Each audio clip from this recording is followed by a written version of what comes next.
Welcome to Resilient Earth Radio, where we host speakers from the United States and around the world to talk about critical issues facing our planet and the positive actions people are taking. We also let our listeners learn how they can get involved and make a difference. We are Resilient Earth Radio, a project of Planet-Centric Media.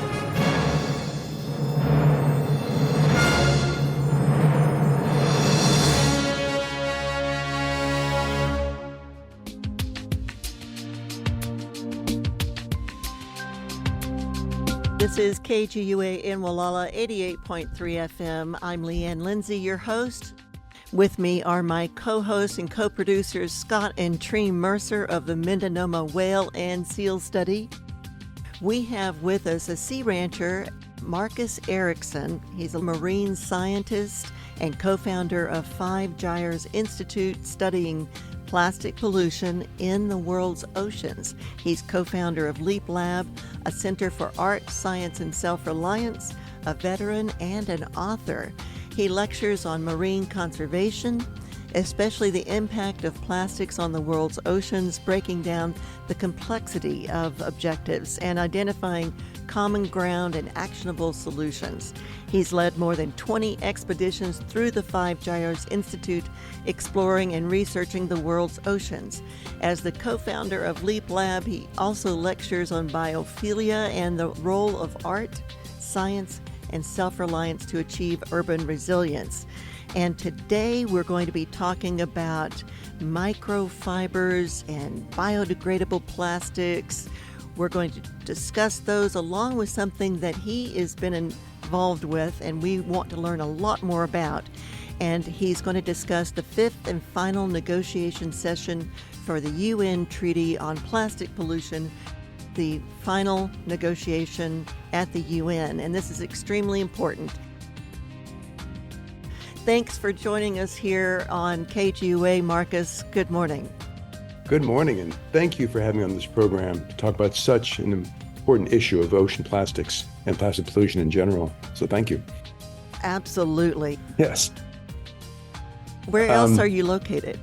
Just north of Los Angeles in Ventura County. Yes. A little town called Santa Paula. Well, Marcus, why don't we get into what you'd like to discuss first? Is that going to be on the microfibers and biodegradable plastics, or do you want to just give us an overview of what you've been doing? I can begin with our research, the global work we did, and how, this issue has sort of changed over the last 20 years I've been involved in it. Like any environmental issue, in the beginning, there's a lot of people that really doubt that it's actually a problem. And that's what I experienced 20 years ago. And we were one of the earliest organizations, the first organization to sail around the world surveying each of the 5 garbage patches on the planet. Most folks are familiar with the North Pacific, Great Pacific Gyre. There are actually 5 of these subtropical gyres, areas where trash accumulates. We went through all of them, more than between 10 and 20 years ago, we were launching expeditions. And it's been interesting watching an issue evolve from the initial public outcry and the initial science. And now we're at the United Nations where they're debating a global treaty. So I can talk about that sort of journey and sort of some of the hurdles and obstacles along the way from stakeholders that have their own subjective objectives that get in the way of what I would call progress. I am a marine scientist. I'm also a Gulf War veteran. If you remember the burning oil wells in Kuwait, I was in the Marines and I was there. And that was a huge wake-up call, epiphany for me, this resource war and the environmental destruction that came from that. And I kind of pivoted my work to think I'd signed up to defend my country as a young American thinking to serve in some aspect. And as I began to understand the world, I realized that defending people on the planet is a far richer, more rewarding task. And I've committed my life to doing that.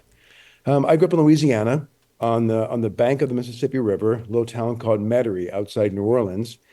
And I'd always dreamed of rafting the Mississippi, like a lot of kids do. So actually in 2003, when I finished my PhD, I had no more schooling to do. I had no home, no car note. I had no girlfriend, no house. So it's a perfect time to build a raft. So I did. I built myself a raft, ironically, out of 232 2-liter soda bottles. And I had a friend drop me off in Lake Itasca, Minnesota.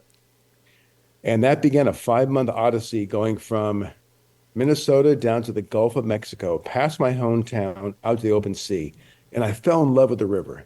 I really fell in love with nature. And it was good for me as a veteran to come back to something that's very physical, being in the environment every day, every night. But what I saw, while I began to fall in love with the river, I saw this endless trail of plastic trash. And America's greatest watershed that drains 42% of the United States, all are part of 31 states, all coming down this one funnel past New Orleans. Endless trail of trash. I could have always looked to the left or right in Illinois, along the coast of Iowa, down through Arkansas, Mississippi. I could always see plastic trash, as if our greatest export to the world is the junk leaving our rivers. It hit me as just insanely wrong that we do this. That we have this material. I'm not against plastic because it serves so many other purposes. It doesn't break, it transports well, it's lightweight, comes in all kinds of colors, it's moldable material. But to make single-use stuff that gets thrown away and all the lies and inefficiencies around recycling, it just struck me as a travesty. So when I got off the river, this now in 2004, I got off the river, came back to Los Angeles, and I'd heard about this man, Captain Charles Moore, that had discovered the Great Pacific Garbage Patch. I was like, okay, this guy's in Long Beach. He's not too far from me. So I had my raft on a trailer. I drove to his house and introduced myself. We got to talking. He was tickled by the idea that I had this raft. And we talked. In 3 weeks, I had a job. I ran their research and education department, got out to the North Pacific Gyre myself about less than a year later with Captain Charles Moore on his vessel. And I was blown away. There wasn't a mountain of trash. There wasn't an island of trash you can go get and clean up and you're done with it. That's not the reality at all. It was a soup, or I'd say a smog of small plastic particles. Every time we dipped our net in the water, we'd find little small particles. These microplastics, these things as big as a grain of rice or smaller. And there were trillions of them across the oceans. They were inside many of the fish that we sampled and dissect, look in their guts. But there was also big things like old fishing nets and fishing buoys and occasional bottle caps and so forth. And you find horrific stories of animals getting entangled in all that those netting and so forth, and ropes. That's something that Scott and Tree can talk a lot about as well. We were just talking with the debris program manager at the California Coastal Commission, Eben Oh, there you go. Schwartz. Yeah. And he too had brought up Charles Moore. I think, Scott, you had mentioned something about that. Is that correct? Yeah, the name comes up fairly often, more and more so. But yeah, I'd like to know more about Mr. Moore and what he's up to now. He's a personal friend. He lives, I mean, I'm only an hour away from his doorstep. I worked for 5 years with him, and he's an amazing human being. He also established another nonprofit called Long Beach Organics, turning empty lots into gardens. He's I've a heard pretty about amazing that. human being. But 5 years working with him, we had a heart to heart, and I said, there are other gyres to explore. There's other spots for trash in the ocean, but he had a lot of research going on in the North Pacific. And he said, look, I'm tied up here. So I began going around the world with my, at that time, fiance, Anna Cummings. We had met in 2007. In January 2008, we both boarded the ship with Captain Charles Moore on his research vessel. I knew she was the one, so I found some old fishing line floating in the ocean. I made a ring and I proposed on the boat on February 14, 2008. And she accepted, but I said, but I want to build the mega raft. I did my river raft. I want to build like a Kon-Tiki out of plastic. And she agreed. So the summer of 2008, we landed the boat. We had 2.5 months until June 1st, 2008. And I said, let's get to work. Let's build a boat. So we got another friend, Joel Pascal. Then we got 15,000 bottles. We found 20 broken sailboats and cut the masts off, used them as logs to make a deck, like tie them up together. And then went to the coolest junkyard and found an old airplane, a Cessna 310, an aircraft, took the fuselage, the wings, and mounted that on this raft, spray painted junk on the broken sail we used, and Captain Charles Moore dragged us 60 miles offshore, off the coast of Long Beach. I thought I might see Anna in Hawaii 3 weeks later. 3 months later, we hobbled into Waikiki. I'd lost about 20 pounds, but it worked in terms of a PR campaign. I mean, we had no motor. We had no support boat, just riding the currents. I knew the currents and when it would take us there. And we experienced a lot of microplastics along the way. So we were communicating via our satellite phone and really low resolution videos, like 50 kilobyte videos, really low res. But it was a great story in the context of this rafting adventure. But we followed that expedition with research. We began chartering larger vessels, bringing on crew, and dragging our nets around the world. We probably did close to 100,000 miles of sailing, the equivalent of going around the world twice. Went to Antarctica, the Arctic, the Bay of Bengal, multiple back and forth, like the South Atlantic. We went from South America to Africa back and forth 3 times, crossed the North Pacific 3 times, went to Japan, then came back to Hawaii. It was a lot of different voyages, and we published that research. It was about 5 trillion particles of trash back in 2014. We reassessed, we doubled, almost tripled our data, and just last year published a paper. We're now over 170 trillion particles of plastics. And we anticipate, based on our modeling of the data, that it's going to get much worse very soon if we don't have some really good policies, really good innovators creating reuse and refill stations and biomaterials. If we don't get it right, it's going to get really bad very soon. You're hitting right on what I have been harping on for a long time, is that we need manufacturers to drive this from the top down so that consumers have better choices, and they need to take more responsibility like they do in Germany, or they were doing in Germany. But it's got to come from them, the solutions and the cleanup too. Yes, you're absolutely right. Top down and bottom up. So Germany is actually a good example. They have something called the Green Dot program, where you bring in even your plastic bottles and they'll mark them how many times they've been refilled and reused. They have a really good refill and reuse system. Their recycling is efficient. They don't allow products that are not recyclable to exist in society. They had this law too that you could actually go into the stores and take the wrapping off, and the manufacturers had to pick it up and recycle it. Yes. Actually, some stores, I remember REI in Los Angeles did a depackaging station right by the door. They said, we don't package everything we sell. If you don't like the packaging, feel free to leave it here and we'll deal with it. That was a great program. I think every department store should have that, even grocery stores. And I got to tell you, I do that at Trader Joe's. They're so overly packaged with plastics, I'll unload the plastic trash there sometimes in the parking lot. Really? That's a good idea. Yeah, bottom up, get smarter packaging and better systems of waste collection and sorting at the curbside. I do talk with a lot of people about curbside recycling and how to manage materials. It's very complicated. Every state, even every city does it differently. There's a consistency across the country. There's a lot of allowance for things that are not very recyclable. For example, one of my big pet peeves are those little stupid plastic stickers on fruits and vegetables. Talk about messing up your compost. I was talking to a big company in Washington, D.C. and Maryland. They're the biggest composter for food waste and yard clippings. And they said that is the number one plastic item that contaminates their soils. But a good thing is there's a EU law from Europe about those stickers that's trickling to the global economy. So you might see them banned worldwide in the next 5 years or so. We'll be right back, right after this special message.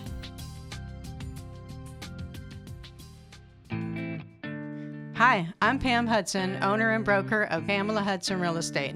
And I'm Tom Allman, realtor of Pamela Hudson Real Estate. We're excited to share with our community the new rules and regulations having to do with commissions. We are experts at representing sellers and buyers and have confidence that the new structure will keep our clients protected. Our 35 years of experience and completion of thousands of transactions is unmatched in our county. We can be reached at 707-937-3900. We're located on Main Street in Mendocino. Remember, no one knows our county like we know our county. California DRE license number 01036573. Energy, Ethics, Experience. Pamela Hudson Real Estate.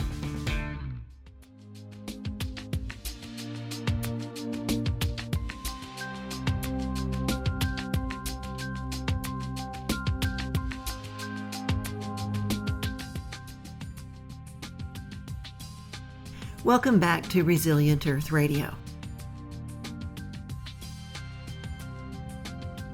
You're listening to marine scientist and co-founder of the Gyres Institute that studies plastic pollution in the world's oceans.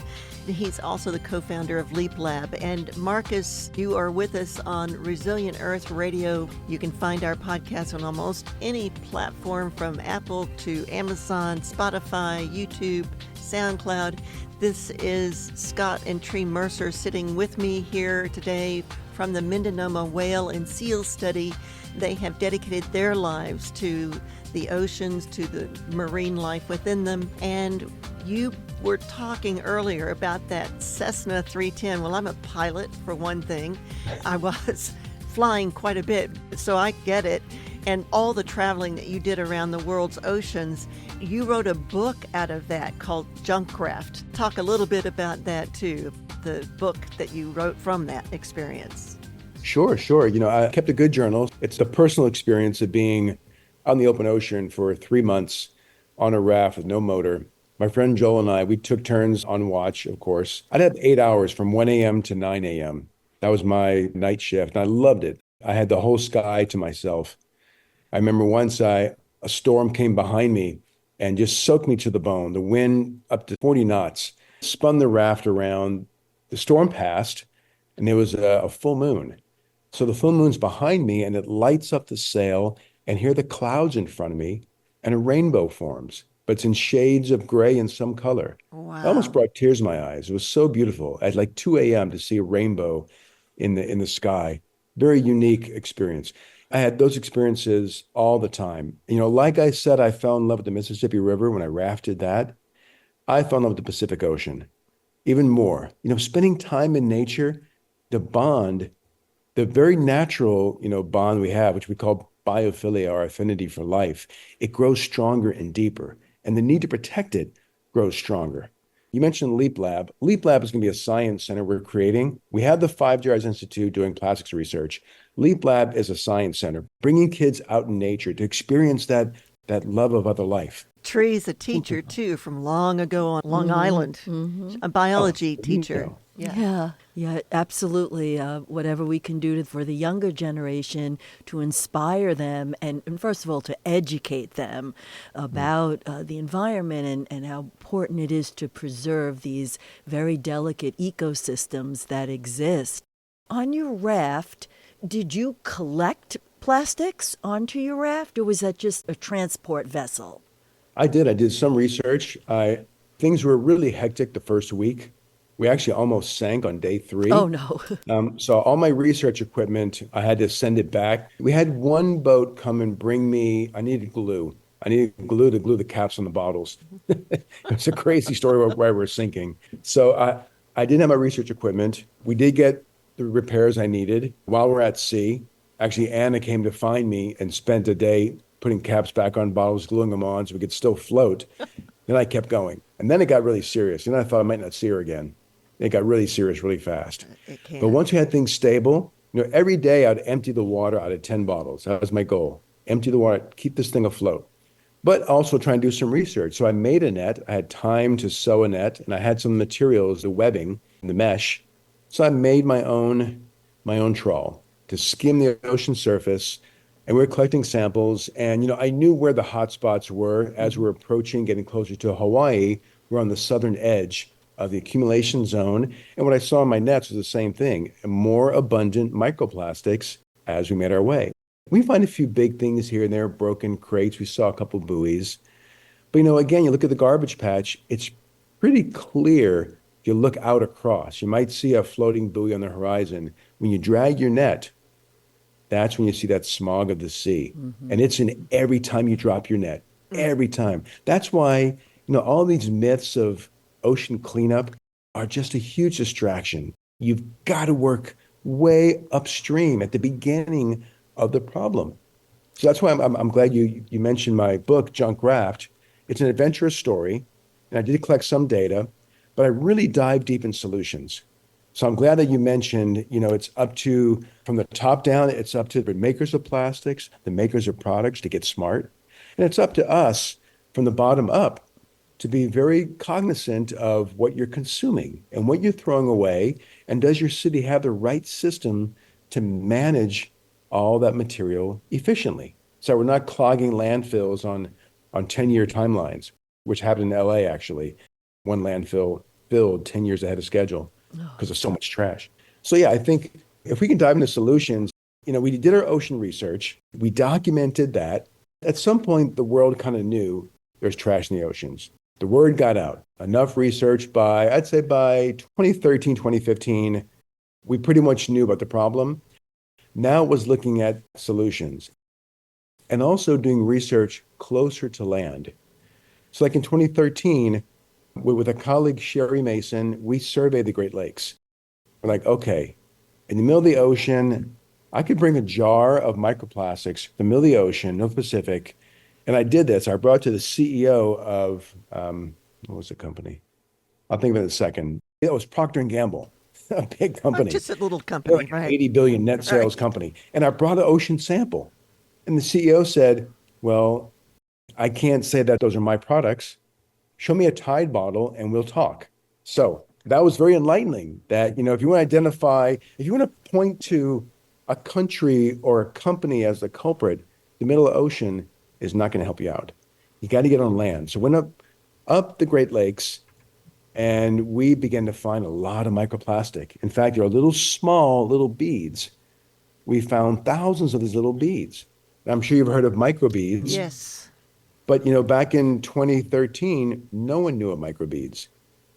So I was able to take those microbeads and I could match them to consumer products, mostly facial cleansers on the shelves of stores. Facial cleansers. I've heard that on some of the most remote islands, there are microbeads just in the dirt, in the air there. And Yes. there's also the Yes. Octo group, the Open Communications for the Ocean group. They've got a great plastics listserv, and scientists from all over the world contribute information to that listserv. So if anybody's interested, check that out too, OCTO, Octo group.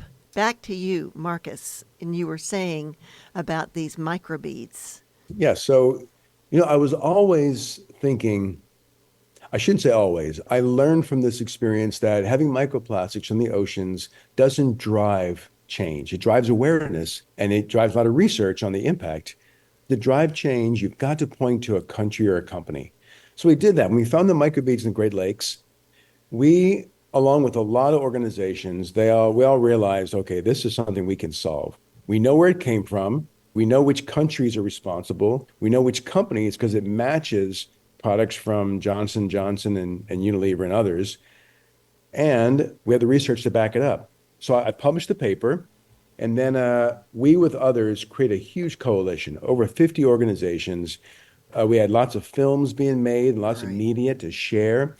Tulane Law School in New Orleans, they dedicate a quarterly journal to microbeads and microplastics. And they also wrote sample legislation. So suddenly we had the legislative stuff lined up. We had the awareness campaign lined up. 2 U.S. senators brought this sample legislation to Obama's desk in 2015, and he signed it. The 2015 Microbead Free Waters Act. We went from science to a solution in 2 years. It's kind of a unicorn for that to happen. And again, it was a large coalition of people all coming together. And whenever someone asks me, what can the individual do? I always say, just get organized. You're 10 times stronger when 2 people get together in the right direction. I always say that. So leaning into solutions, trying to find out, okay, the ocean plastics, we know they're out there. What can we do way upstream? There are a lot of innovators coming to the table. Over the last 20 years, when we first began talking about the issue, a lot of universities doubted us. Marine science institutions like Scripps and Woods Hole were not sure about the amount of trash in the oceans. They hadn't seen it themselves. We had industry coming out strong saying, no, no, no, not a problem at all. Forget this plastics problem. And then we had public outcry. Then within a few years, you had policymakers saying, okay, what do we do about this? And I spoke at so many city councils, grassroots organizations wanting to get a handle on this. Then the big institutions, Scripps had their own expedition. Woods Hole launched theirs. Their university programs exist now. Then industry got really smart and began trying to unravel all these bans happening in cities across the country. In California, over 100 cities banned plastic bags, and the governor said, okay, I hear you. The statewide ban. Industry got smart, and what they began doing is telling states, their legislatures, that you can't have these city plastic bag bans. It's got to be a state level decision. Stop this municipal level policy. And that was a way to kill the grassroots movement. So industry got smart, and they're still trying to do this. It's called preemption. If your state has preemption, you got to unravel that because it is anti-democracy. Doesn't allow small towns, small communities to get rid of the materials that cost their taxpayers tons of money in cleanup and so forth. Well, this is what we like talking about on Resilient Earth Radio is critical issues, but positive actions. What are people doing? What is being done? And how can people get involved? That's it. You're right on the mark. So continue on what you were saying. And the involvement, this is where it's really getting good. After 20 years of watching this issue, the word is out, the world's paying attention, and the innovation in entrepreneurship has come to the table. Now you've got a lot of smaller organizations, small companies, and NGOs also. There's one group called Break Free from Plastic that is organized worldwide. Worldwide NGOs join this massive coalition, the Plastic Pollution Coalition, Break Free from Plastic. So the world's getting organized, and then innovators and entrepreneurs are stepping up to the table, and they're offering solutions that work. There are refill and reuse stations popping up in cities across the country. It is phenomenal. You can go anywhere and find a refill station. Just bring your own containers. I go to Sprouts sometimes, bring my own containers for nuts and seeds and grains and so forth. A lot of that is happening more and more. I found one company is a mobile refill station. Actually, I have a big truck, and you walk out your front door and you go to the tap for shampoo, for detergent, for grains, for beans, whatever. It's so cool. I love that.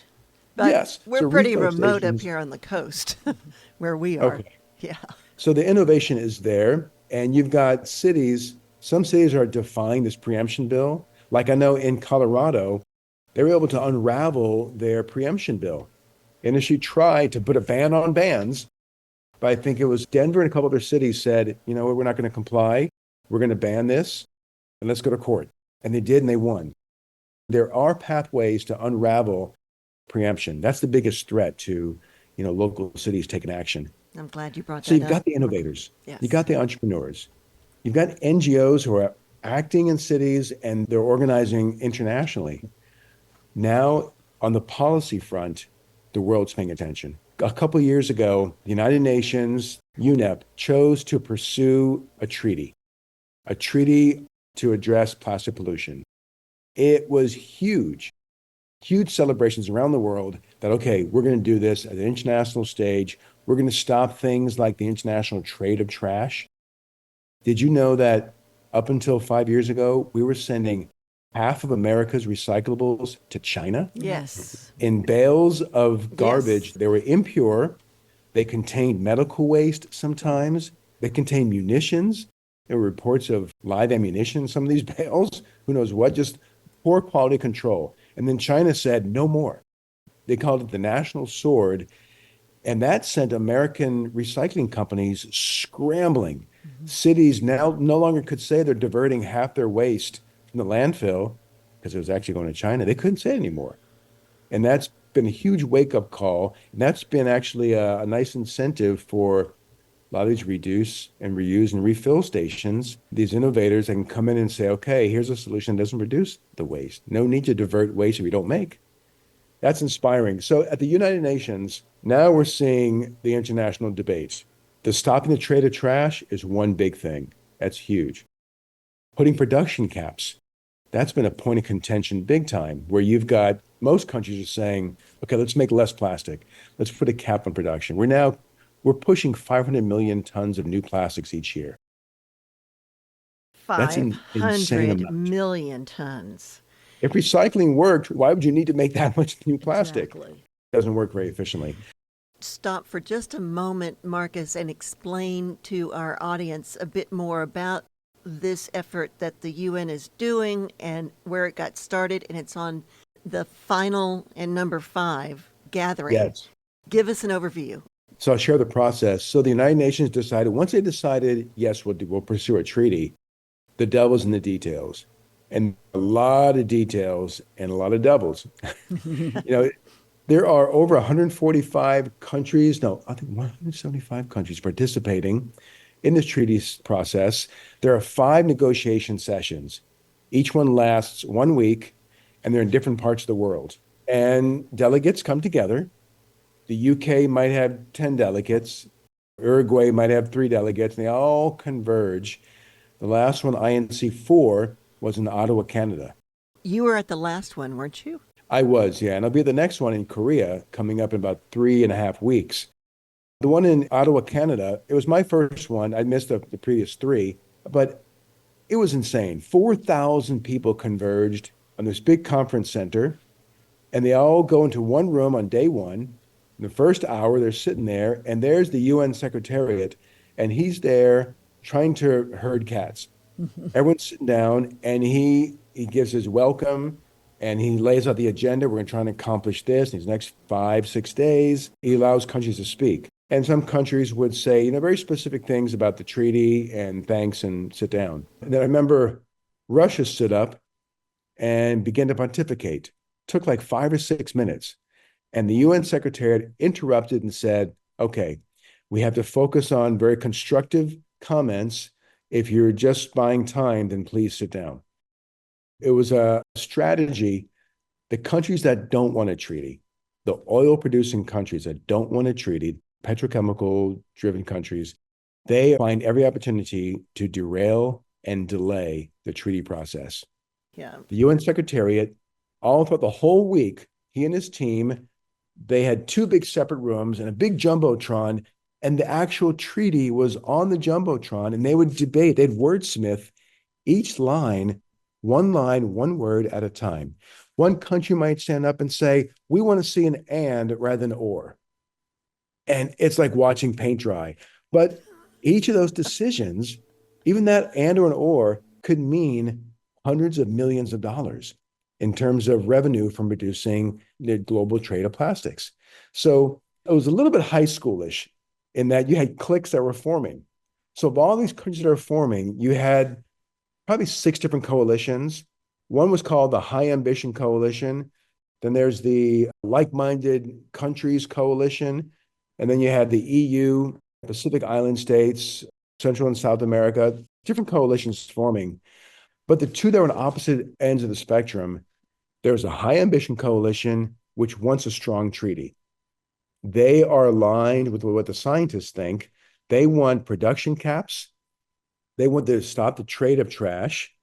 They want design standards. So if you don't have real recyclability built in, then you can't make your product, your packaging. You got to have a plan. They also want it to be legally binding. They don't want a voluntary treaty. They want to be legally binding. The opposite of that spectrum are the like-minded countries. And they're a small minority, but they're powerful. It includes Russia and China and Saudi Arabia, Bahrain, all the oil-producing countries. And they aim just to delay and derail. So I'm there at this treaty as part of a group called the Scientists Coalition. We're 450 members, and we are there to really look and listen when we hear lies, when we hear misinformation being intentionally put out there, or if we hear an opportunity to share information. If we find a country might not know about how to recycle marine debris or how PVC might cause harm to human tissues, whatever. So we're there to provide the science. Kind of like honest brokers. We sort of hover and interject science when it's needed. We're very much aligned with the High Ambition Coalition. If you look at what our goals are as scientists, what we think is going to work in the world, it's almost step-by-step aligned. We want a strong treaty. The like-minded countries, they want it voluntary. And we know when programs are voluntary, they don't work. They don't work at all. So that's the setting. So now the fifth treaty negotiation happens on November 25th. It's coming up soon in Korea. I'll be there for a week and a half. And I'll be with the Scientists Coalition, helping to inform delegates of other nations where they need information or where they're spouting misinformation to let other countries know that this is BS. And also working with some other coalition partners of ours looking at biomaterials. While we talk about reuse and refill stations as a very revolutionary way to move products, and cities are doing it, there are a lot of areas where plastics still have a place in society. For example, how do you wrap meats and cheeses? We need a wrapping for those. Some plastics have a good place in architecture, in building houses, a lot of plastics there, a lot of plastics in plumbing, a lot of plastics in technology and industry. So That's right. How those get managed in carpeting, how all this stuff gets managed and the chemistry involved all needs to be revisited. We'll be right back, right after this special message.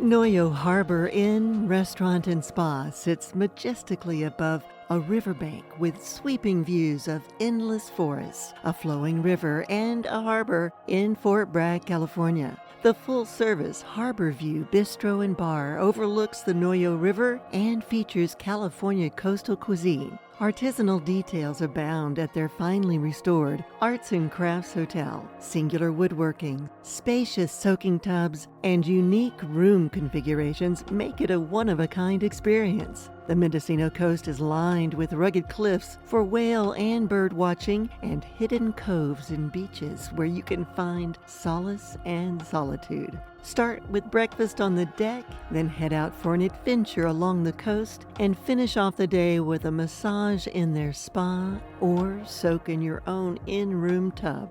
Adventure and rejuvenation awaits you at Fort Bragg's Noyo Harbor Inn, Restaurant and Spa.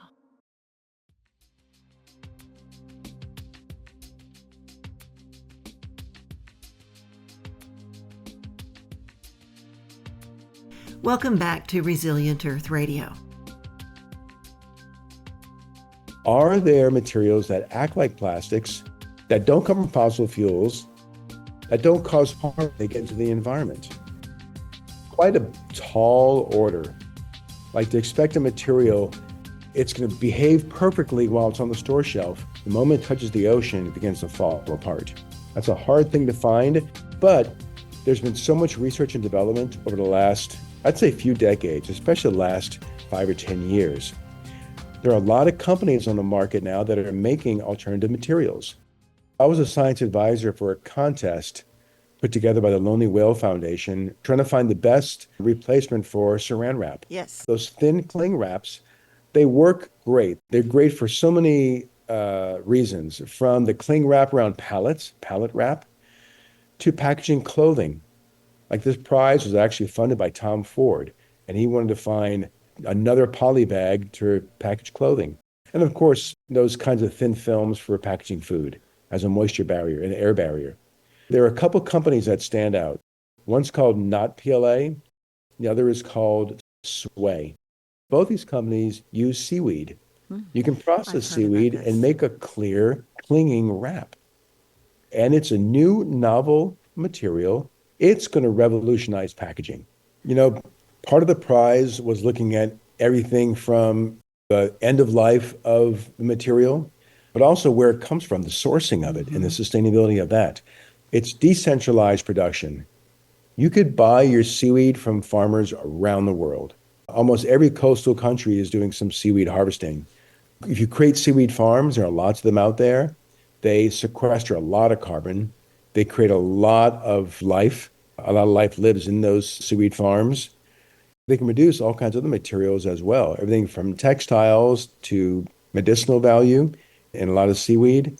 A lot of food can come from seaweed. I think it's a remarkable material and has yet to be really explored to its fullest extent, but it's got to be done sustainably. Yes. There's a lot of chemistry goes into making plastic do what you want it to do. To make a piece of thin film, cling or make it slide off of another sheet of plastic, you add chemicals to it. For example, if you take a PVC, your PVC pipes in your kitchen, add a chemical called phthalates to it, you can turn that into a rubber ducky. That's why it's so soft and pliable. But I've had colleagues, one of my first research papers was looking at phthalates. It mimics human estrogen. It's an endocrine disruptor. So we found that a rubber ducky, a kid chewing on it, we actually put out a health warning. Don't do that. It's more of a phthalate popsicle than anything else. It leaches so much of these phthalates, these endocrine disrupting chemicals. The point is, anything you make in plastic, you got to pay attention to the chemistry added to it. Are you adding PFAS, a degradation or a hydrophobic material that makes things waterproof? Are you adding flame retardants? Are you adding UV stabilizers? Are there any of those forever chemicals? What are the human health or ecological impacts? So when we talk about going to biodegradable materials, we also talk about the other chemicals, the plasticizers that give it your colors, the properties you want. So there's a lot of smart regulation to make sure the products are not going to cause harm, but have high utility when they're used as a product. And I think some of these seaweed-based biomaterials can work. There's another called PHA, which I really like a lot. PHA and PHB, there are a few companies, one called New Light Technologies in Huntington Beach, California. They make PHB. They make a PHB straw. And I took their straw and about 21 other products, and I did a 1.5 year study. I took all these new materials and I said, okay, I want to cut through all the advertising and say, okay, do they actually degrade in the environment? I took those PHB straws. I took the Sway cling wrap. I took PHA products, PHB straws, all these things, 22 of them, and I put them in 6 environments across the United States. I chose an aquatic and a terrestrial, a land and sea environment in Maine, in Florida, in California, 6 different places. And I put these products in mesh bags and put them underground, underwater for a 1.5 years. That was a test for me to say, okay, do they actually do what they say they're going to do? And on land, things degrade very slowly. Some things didn't degrade at all, some very slowly. In the oceans, I was impressed. That PHB straw, it was gone in a few months, gone completely. And the PHA items, gone within a year. Is it completely different than those little packets that we get for dishwashers? It dissolves, but it breaks down into little tiny plastic particles. So it's not like that? They're different. That's called PVA, polyvinyl alcohol. Those are things in little detergent pods. Yes. They degrade, and the microparticles from those, if they're still PVA, they're more environmentally benign. So there's a lot of conversation about PVA. If they're adding microplastics to it, adding some of the chemicals to it to increase the solubility or increase the strength, those can be problematic. But PVA by itself in the environment is largely a benign material. Ah, very It interesting. depends on the pod and the kind of material they're using. If they're using pure PVA, I'm okay with it. You have so much great information to share with us. And if my co-hosts have any questions too, I'd like for you to ask those right now. I'm wondering about the refill stations. Is there any thought of having them actually within an established grocery store so that it's not a separate location that people would have to make an extra trip to or stop at? Can they do it just while grocery shopping? Is that feasible? Yes, they are. And I'd mentioned Sprouts. Sprouts has bins. You get a little scoop and you can get your grains, your candies, and other things. So some stores do it. It's not as widely adopted yet as some of the big grocery chains, and it should be. I haven't seen a major grocer that's giving refill for, let's say, shampoos Right. and other commodities like that. And this is where I like the innovation. There's this one young man went on Shark Tank with his new little soap, little sphere, like a marble as big as a walnut.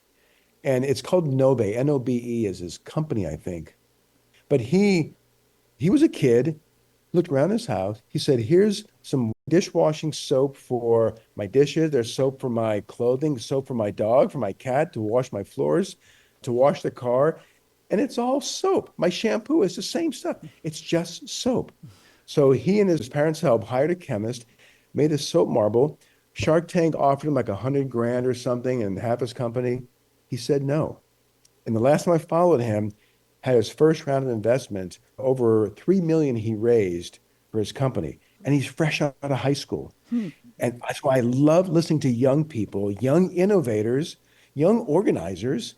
There are so many NGOs out there, local and global, that are full of young people that are so inspired, and their ideas are really aligned with the way the world is going. You know, I'm 57 years old. I have a hard time thinking the way young people think, and they're more in tune with all that's out there. So they bring in the innovation, they bring in the communication skills, they bring in the entrepreneurship.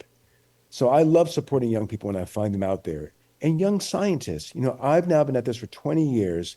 There's a whole army of young scientists just getting their PhDs that are asking really good questions. My colleague, Lisa Ertl, she's an expert on microfibers. We didn't get into textiles very much. Lisa Ertl could really go deep on textiles. She studied the fiber catching things in washing machines. She studied air capture of microfibers. She's studying different kinds of textiles. She works with cotton ink all the time. She's an example of a new scientist that's really pushing the frontier.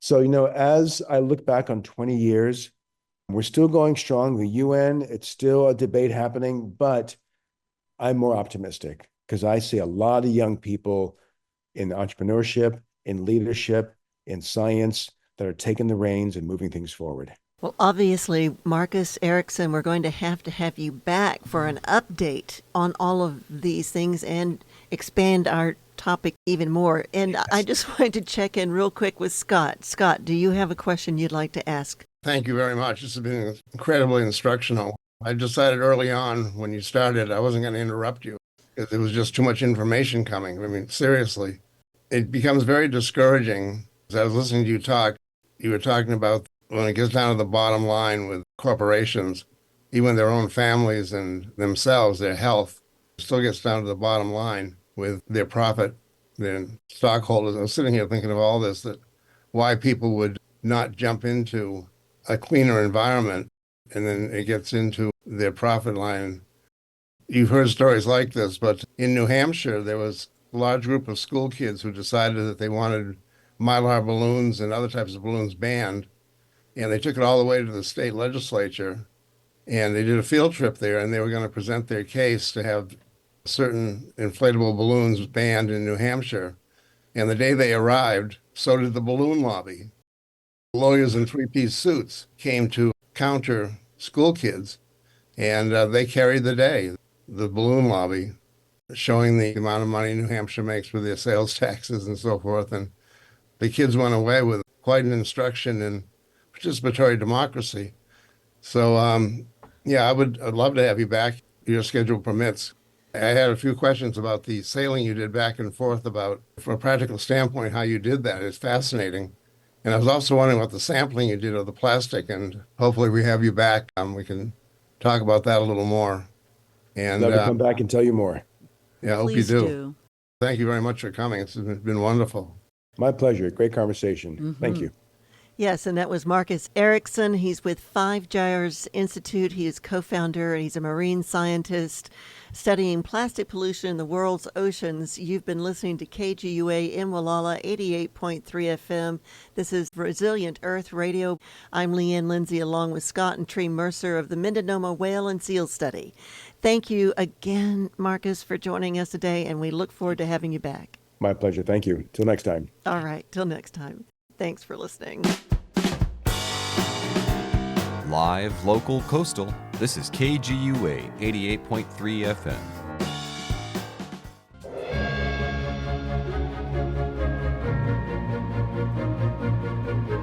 Thanks for listening to Resilient Earth Radio, where we talk about critical issues facing our planet and the positive actions people are taking.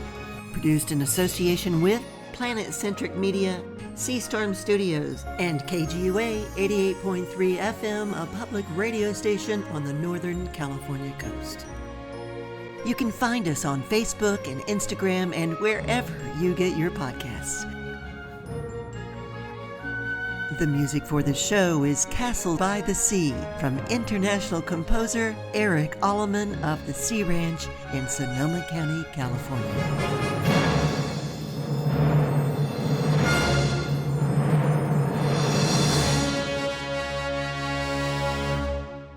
If you like our podcast, please consider contributing to our Patreon account. Planet Centric Media is the producer, and they are a 501c3 nonprofit, which makes your contribution tax deductible. Hi, I'm Isai Morales. Who doesn't love listening to KGUA?